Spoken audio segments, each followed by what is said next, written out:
여러분 안녕하십니까? MBS 뉴스 24입니다. 요즘 TV 채널을 돌릴 때마다 홈쇼핑에서 슈퍼푸드라는 말을 자주 접하실 수 있을 겁니다. 이 슈퍼푸드 열풍에 신소득 장목으로 뛰어드는 농가들이 적지 않습니다. 네, 그런데 전문가들은 식품업계 트렌드가 워낙 빠르게 변하는 데다 값싼 수입 제품이 고품질 국산 제품을 대체할 가능성도 높은 만큼 농가들의 신중한 선택이 필요하다고 조언합니다. 김민경 기자가 보도합니다. 황금빛으로 물든 들녘에서 수확 작업이 한창입니다. 어딘가 낯설어 보이는 이 작물은 벼도 보리도 아닌 바로 귀리입니다. 경기 안성시 금광면에서 귀리를 재배하는 정지연 씨는 귀리는 생산 과정에서 손이 덜 가는 만큼 고령화한 농가가 도전하기 좋은 작목이라고 설명합니다. 귀리 농사 짓기는 아주 편한데 어느 정도 팔로만 개척되면은 참 좋을 것 같습니다. 지금 기존에 귀리 농사 짓는 농가들은 다 포기를 하고 있는데 아마 정부에서 팔로 개척만 할 것 같으면은 농민들이 많이 심을 것 같습니다. 귀리가 주목받기 시작한 건 미국 타임즈가 세계 10대 슈퍼푸드 중 하나로 귀리를 선정하면서부터입니다. 귀리에는 식이섬유와 베타글루칸이 다량 함유돼 있고 단백질과 비타민 B 함량이 높아 콜레스테롤 수치를 낮춰 심장질환과 당뇨 치료에 도움이 되는 것으로 알려졌습니다. 이에 따라 국내 식품회사에서도 두유, 죽, 스프 등 귀리 가공식품 개발이 활발히 이루어지고 있습니다. 소비자들이 특별히 건강에 대한 특별한 생각들이 있습니다. 여러 가지 기능성을 통한 프리미엄 제품들이 많이 필요합니다. 귀리가 아시다시피 치매나 그런 어떤 뇌 기능에 굉장히 좋습니다. 귀리라고 하는 어떤 작물을 가지고 저희도 제품화시키고 슈퍼푸드 열풍에 힘입어 국내 귀리 재배 면적도 증가 추세입니다. 2013년 200헥타르에 불과했던 재배 면적은 2019년 1,300헥타르로 6년 사이에 6배 이상 급증했습니다. 그러나 전문가들은 이 트렌드가 언제 바뀔지 모르는 데다 국산 농산물이 외국산으로 대체될 수도 있다며 우려를 나타내고 있습니다. 실제로 국내에서 귀리 재배 면적이 늘어나는 동안 수입량 또한 급증했습니다. 2013년 5,019톤이던 귀리 수입 물량은 지난해 25,842톤으로 6년 전에 비해 5배 이상 늘었습니다. 프리미엄 제품 전략으로 국산 농산물을 고집하는 식품업체도 있지만 업체들이 언제든 값싼 수입 농산물을 선택할 수 있다는 얘기입니다.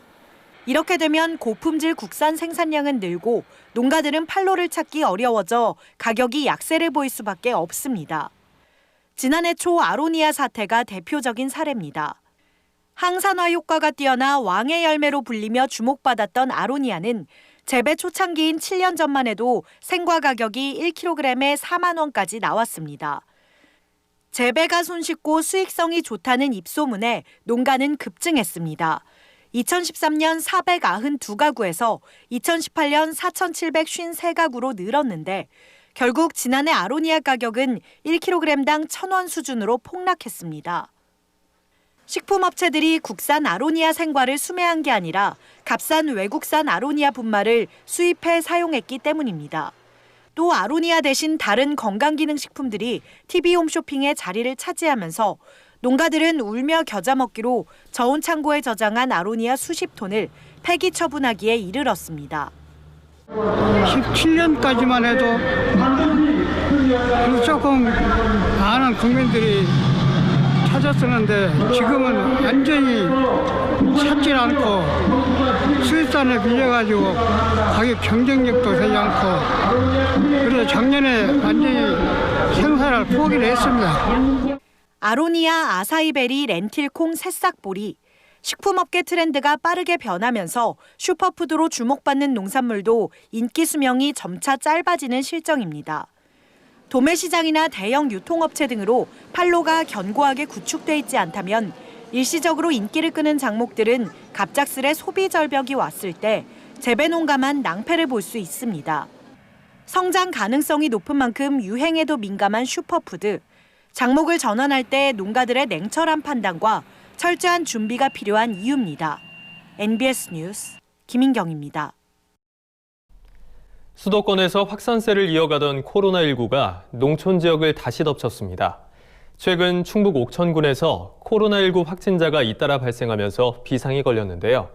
본격적인 복숭아 수확기를 맞은 옥천 지역 농민들은 당장 수확에 차질이 생기지 않을까 우려하고 있습니다. 강창호 기자가 보도합니다. 수도권을 중심으로 창궐하던 코로나19가 농촌 지역을 덮쳤습니다. 농번기 코로나19 발생에 대한 우려가 현실이 된 겁니다. 최근 충북 옥천군에서 코로나19 확진자가 발생했습니다. 첫 코로나19 확진자 A씨를 포함해 회사 동료 4명이 확진된 데 이어 가족과 지인 등 대전 주민 6명이 추가로 확진된 것으로 확인됐습니다. 하지만 옥천과 대전은 차로 20분가량 떨어진 데 불과해 사실상 같은 생활권으로 묶이는 만큼 지역 주민들의 근심이 깊어지고 있습니다. 또 첫 확진자 A씨가 편의점에서 야간 아르바이트를 한 것으로 확인돼 지역 집단 감염에 대한 우려도 나옵니다. 현재 옥천에서 84명, 영동에서 2명이 A씨와 밀접 접촉한 것으로 확인돼 2주간 자가격리에 들어갔습니다. 이에 옥천 지역 복숭아 농사에 비상이 걸렸습니다. 옥천 지역 복숭아 재배 농가는 1,120곳 정도로 면적은 456헥타르에 달합니다. 그중 절반이 확진자가 발생한 이원면에 몰려 있습니다. 시설 재배 복숭아 수확은 이미 시작됐고 노지 복숭아도 이달부터 수확이 본격적으로 이뤄질 예정입니다. 예전 같으면 마을 단위 인력과 외국인 일손을 구해 수확했지만 올해는 일손 구하기가 녹록치 않습니다. 외국인 근로자들의 발길이 뚝 끊긴 데다 코로나19 확진 지역이 되면서 마을 단위 인력 확보도 쉽지 않아졌기 때문입니다. 또 자신도 모르는 사이에 확진자와 접촉해 자가격리 대상이 될 수 있다는 불안감도 농민들 사이에서 퍼지고 있습니다. 수확 시기에 2주간 자가격리를 하게 되면 그 피해가 만만치 않기 때문입니다. 만약에 그렇게 격리가 돼 있다 그러면 수확을 꾸준하게 해야 되는데 수확을 못할 시에는 그 상품성이 제로가 되는 거잖아요. 이제 그런 문제가 많죠. 옥천군은 현재 자체적으로 운영 중인 일손 지원단과 지역농협 일손 지원단을 통해 인력난 해소에 나서고 있다고 설명했습니다. 그러며 농가들 중 자가격리 대상이 나올 경우 그 농가를 우선적으로 일손 지원할 계획이라고 밝혔습니다. 그분이 신청을 하시면 그런 경우에는 우선 지원할 수 있도록 이렇게 준비를 하고 있어요. 본격적인 휴가철이 시작되며 농촌을 찾는 사람들이 늘어난 지금 다른 농촌 지역도 코로나19에서 안전하다고 볼 수 없는 상황입니다. 코로나19로 인한 영농 차질이 발생하지 않도록 농촌 지자체의 적극적인 대책 마련이 시급해 보입니다. MBS 뉴스 강창호입니다. 최근 중국에서 신종 돼지 독감 바이러스가 발견됐습니다. 이 바이러스는 돼지에서 사람으로 감염되고 나아가 사람 간에도 전파될 가능성이 있습니다. 정부는 아직 사람 간 감염 증거는 확인되지 않아 즉각적인 위협이 되는 건 아니지만 예의주시할 필요가 있다고 평가했습니다. 김길수 기자입니다. 최근 중국에서 신종 돼지 독감에 대한 논문이 발표됐습니다. 논문에 따르면 연구진은 지난 2011년부터 2018년까지 중국 내 10개 성의 돼지로부터 시료를 수집했고 170개가 넘는 새로운 돼지 독감 바이러스를 발견했습니다.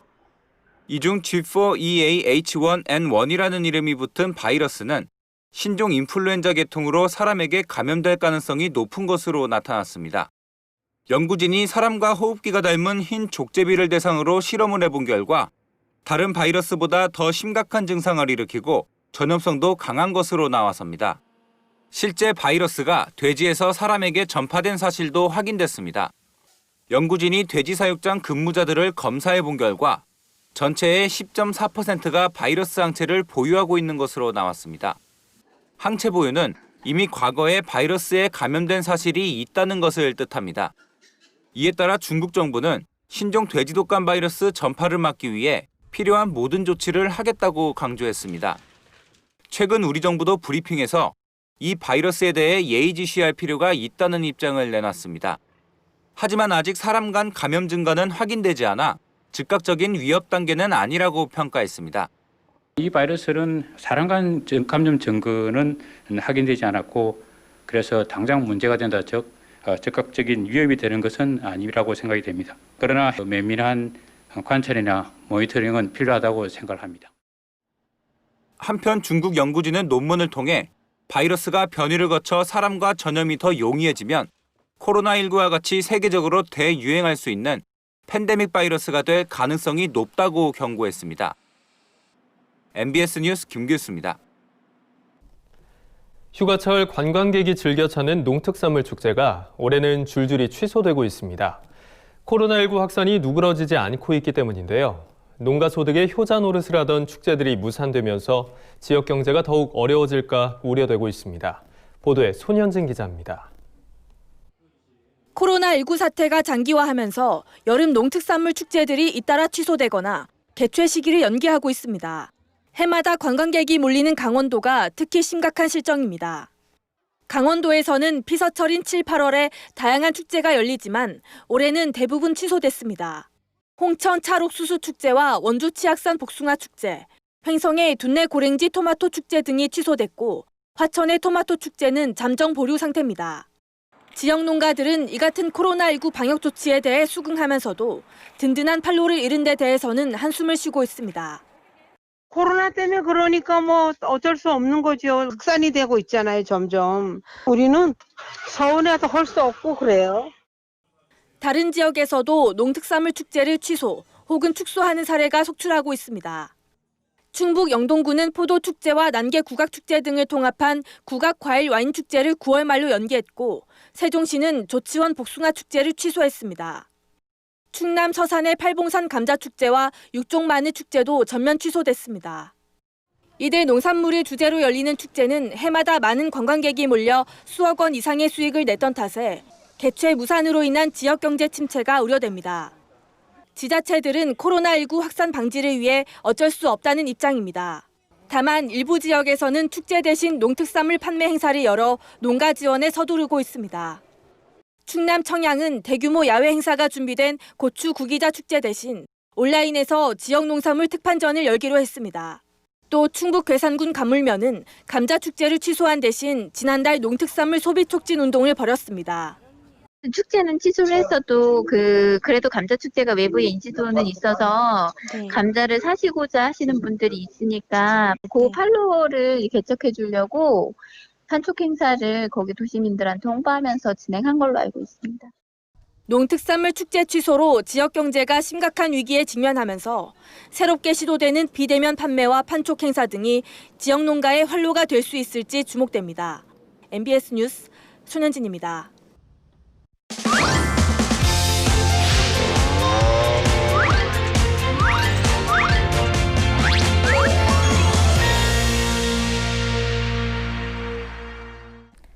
영농길라잡이 농업관측 시간입니다. 오늘은 엽근 채소와 양념 채소의 7월 가격 전망 전해드립니다. 먼저 엽근 채소인데요. 배추는 노지 본 배추의 저장 출하가 많겠지만 고랭지 배추 출하량이 적어 평년보다 출하량이 감소하겠습니다. 따라서 7월 배추 가격은 평년보다 상승할 것으로 전망됩니다. 무는 산지 출하 면적이 감소하지만 노지 본무 저장 출하량이 증가해 출하량이 평년과 비슷할 것으로 보이고요. 가격 역시 평년 수준일 것으로 전망됩니다. 당근은 시설 봄 당근 저장 출하량이 적어 출하량이 평년보다 감소하고 가격은 평년보다 상승할 전망입니다. 양배추는 노지 봄배추 막바지 출하와 고랭지 양배추의 본격 출하로 인해서 출하량이 평년보다 증가해 가격이 평년보다 하락할 것으로 보입니다. 그렇다면 올가을 엽근 채소 재배 의향 면적은 어떻게 될까요? 배추와 무, 당근, 양배추 모두 재배 의향 면적이 전년보다 증가할 전망입니다. 다음은 양념 채소의 7월 전망 보겠습니다. 먼저 건고추 가격은 평년보다 재고가 적어 평년 대비 높을 것으로 보이고요. 깐마늘 가격은 햇마늘 생산량 감소로 전년 대비 상승할 전망입니다. 양파 역시 생산량 감소로 인해서 전년 대비 가격이 높을 전망이고 대파는 출하량 증가로 전년 대비 가격이 낮을 전망입니다. 7월 양파 가격이 전년보다 높을 거라는 전망이 눈에 띄는데요. 그럼 올해 양념채소 생산량은 어떻게 될까요? 2020년산 건고추 재배 면적은 평년 대비 감소하고 마늘 생산량도 전년 대비 감소할 것으로 전망됩니다. 중반생종 양파의 생산량은 평년 수준을 유지하고 겨울 대파 재배 면적은 전년 대비 감소할 것으로 예상됩니다. 더욱 구체적인 농업 관측 정보는 농업관측본부 홈페이지에서 쉽게 확인하실 수 있습니다. 무더위가 시작된 7월입니다. 나와 가족 그리고 이웃을 위해서 위생 수칙은 잘 지키고 싱싱한 우리 농산물과 함께 건강한 여름 보내시기 바랍니다. 다음은 간추린 뉴스입니다.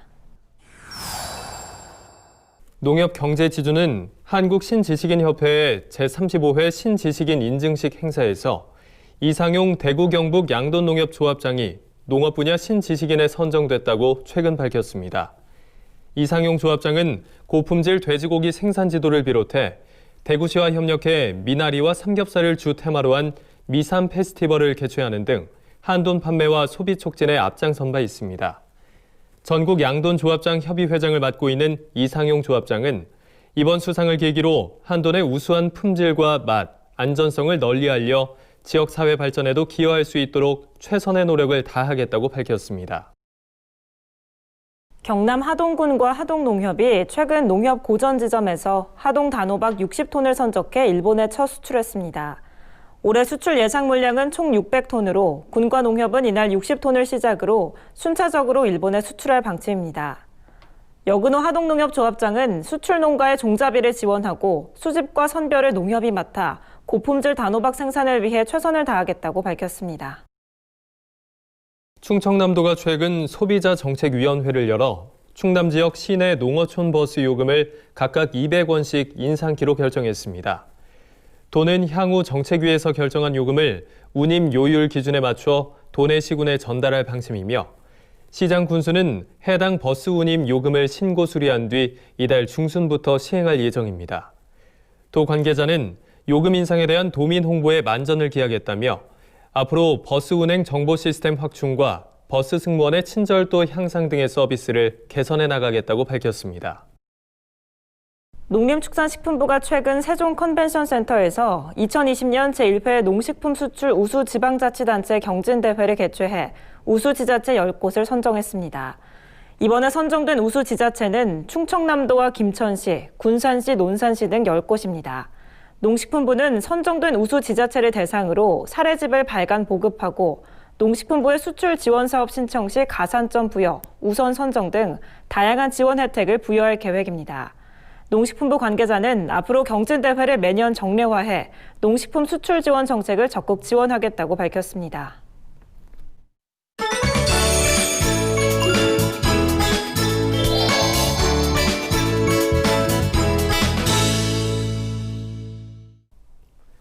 우리 농산물의 숨은 효능과 건강 정보를 전해드리는 건강톡톡, 알고 먹는 우리 농산물 시간입니다. 올해의 이슈는 단연 면역력인데요.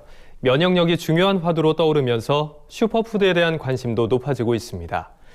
요즘 수확이 한창인 슈퍼푸드가 있죠. 대표적인 항산화 식품, 바로 블루베리입니다. 오늘 건강톡톡에서는 블루베리에 대해 현장에 나가 있는 권소한 기자가 자세히 알려드립니다. 미국 타임지에서 선정한 10대 슈퍼푸드 중 하나인 블루베리. 짙은 보라색을 띠는 블루베리에는 안토시아닌이 풍부하게 함유돼 있어 항산화 효능이 뛰어납니다. 항산화란 호흡을 통해 만들어지는 해로운 산소인 활성산소를 제거해 노화나 각종 질병을 예방하는 작용을 말합니다. 블루베리에는 활성산소를 억제하는 플라보노이드, 안토시아닌, 페놀 등 천연 항산화 성분이 풍부하게 함유돼 있는데요. 특히 블루베리에 다량 함유돼 있는 안토시아닌은 눈의 피로를 덜어주고 시력 개선에도 도움을 줍니다. 블루베리는 치매 위험이 높은 노인들의 뇌 건강이나 현대인의 비만, 심혈관 질환에도 도움을 주는데요. 2018년 국제학술지인 영양신경과학지에 따르면 경도 인지장애를 가진 노인들이 16주 동안 블루베리를 섭취한 결과 뇌 기능이 활성화됐으며 2019년 미국 임상영양학 저널 6월호에 소개된 연구 결과에서도 하루 한 컵 150g의 블루베리를 6개월 이상 먹으면 심혈관 질환의 위험인자가 15%까지 줄어드는 것으로 나타났습니다. 블루베리는 대표적인 항산화 식품이고요. 면역력 향상에 도움이 되는 식품으로 유명한데요. 이 외에 칼륨이나 철분, 마그네슘, 또 비타민 K 등 필수 미네랄도 풍부하게 함유하고 있습니다. 식이섬유 역시 풍부한 저열량식품으로 다이어트에도 효과적이지만 하루 30알을 넘지 않게 드시는 것이 좋습니다. 또 블루베리는 찬성질을 띠기 때문에 평소 몸이 찬 분들은 과다 복용하지 않도록 주의하셔야 합니다. 블루베리의 원산지는 미국이지만 국내 재배 농가가 늘어나면서 국내 블루베리 생산량이 최근 7년간 500% 이상 급증했습니다. 블루베리는 과육이 단단하고 표면이 매끄러우며 검은색에 가까운 짙은 보라색을 띤 것일수록 좋은데요. 표면에 은백색의 가루, 과분이 많은 것일수록 영양소도 풍부하고 당도도 높습니다. 블루베리는 요즘에 너무 달고 맛있어서 생으로 먹는 게 제일 맛있고요. 그리고 평소에는 아이들도 잘 먹을 수 있게 블루베리에다가 요거트 올려서 거기다 꿀 2숟갈 올리면 맛있더라고요. 그래서 자주 먹고 있습니다. 블루베리와 치즈를 함께 먹으면 블루베리에 부족한 지방과 칼슘을 보충할 수 있어 좋은데요. 이번에는 달콤한 블루베리에 크림치즈를 듬뿍 올린 토스트를 만들어 보겠습니다. 빵을 버터 두른 팬에 올려 노릇하게 구워줍니다. 노릇하게 구워진 빵 위에 크림치즈를 듬뿍 발라줍니다. 깨끗이 씻은 블루베리를 크림치즈 위에 올려줍니다. 마지막으로 허브잎으로 장식해주면 보기에도 좋고 영양도 만점인 블루베리 크림치즈 토스트가 완성됩니다. 블루베리는 냉장 보관해야 하는데요. 냉동실에 보관해도 영양소에 손실이 없기 때문에 장기간 보관할 때는 냉동 보관하는 것이 좋습니다. 지금까지 건강톡톡 알고 먹는 우리 농산물이었습니다. 오늘 저희가 준비한 소식은 여기까지입니다. 이어서 농산물 시세 정보를 전해드리는 가락동 365가 방송됩니다. 앞으로 가락동 365는 뉴스가 끝난 후 곧이어 10대 중점 품목 등을 중심으로 시세 분석을 발빠르게 전해드리겠습니다. 많은 시청 바랍니다. NBS 뉴스 24 마칩니다. 시청해주신 여러분 고맙습니다.